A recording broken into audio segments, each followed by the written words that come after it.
I love this tune. It's on a, what's his name does it as part of a medley, Eddie Peabody.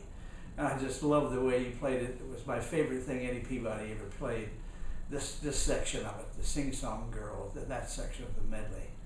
So Eddie Peabody, he had a lot of stuff going.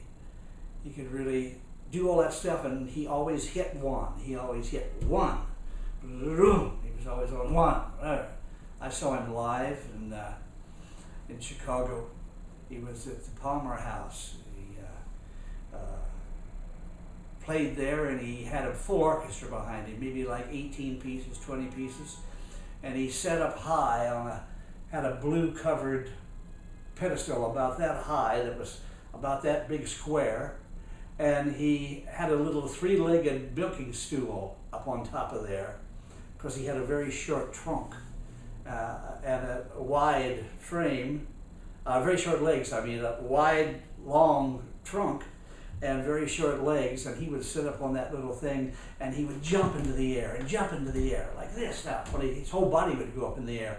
And when he'd get to the last out chorus of these songs, he'd have all the horns playing the lead and playing like crazy, and he would be going up and down and jumping high in the air. His feet would come up, his whole body come up off that little stool and back down.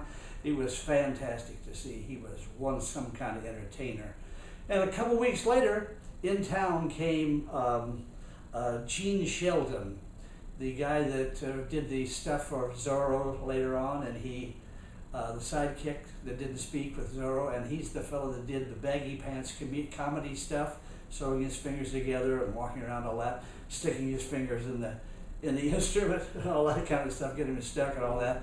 And I always loved his playing because he played a soft shoe kind of thing, you know, that kind of a da-da-da-da-da-da-da, and he would play wonderful little tunes, you know, that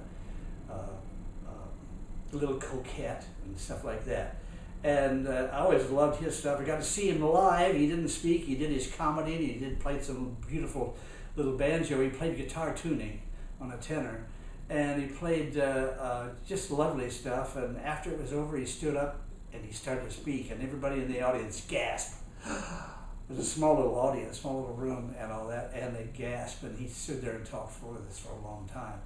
He was a terrific fellow too, and he was big on my career because he was one of the first ones I saw on television, and I loved that little soft shoe stuff. And then when I got to Broadway and conducted and played over the pits and things, I used to really like that little soft shoe kind of stuff with the band. We did it a lot with Mame and Hello Dolly and those shows, Cabaret and those different things. But anyway, that's it. That was a tune called Sing Song Girl. Sing Song Girl from Eddie Peabody, a medley of Eddie Peabody things. Loved it.